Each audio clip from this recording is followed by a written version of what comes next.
Good morning students. हमने previous video में chapter first में वेरी शॉर्ट के 6th क्वेश्चन तक कंप्लीट कर लिया था। Now we will do next questions. So our next question is 7.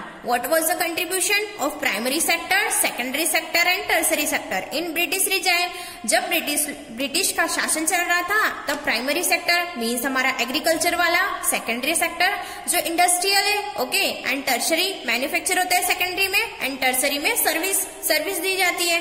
तो इन तीनों सेक्टर का क्या कंट्रीब्यूशन था, क्या पार्ट था? Okay, so here answer is in the British regime the primary sector agriculture accounted for about 75%। Agriculture का कितना था? 75%।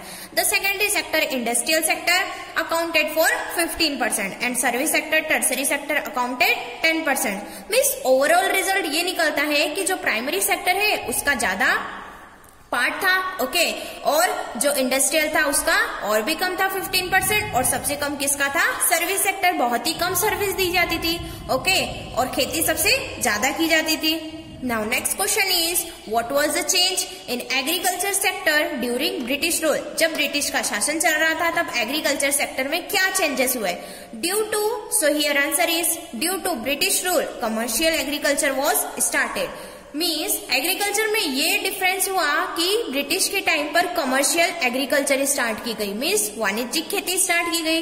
The outlook of cultivators and method of cultivation, means कि उसको देखने का तरीका कि किस तरह से हमें खेती करना है और उसमें क्या क्या मेथड यूज करनी है, बोथ वर पॉजिटिवली अफेक्टेड। इसका बहुत ही हमको पॉजिटिव रिजल्ट मिला।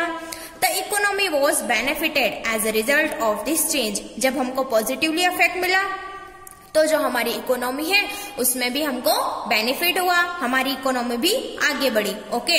So British rule means British के टाइम पे ये चेंज हुआ कि कमर्शियल एग्रीकल्चर स्टार्ट की गई और इससे जो मेथड और कल्टीवेशन की, जो खेती करने की, उसमें भी पॉजिटिव इफेक्ट पड़ा, पॉजिटिव प्रभाव पड़ा।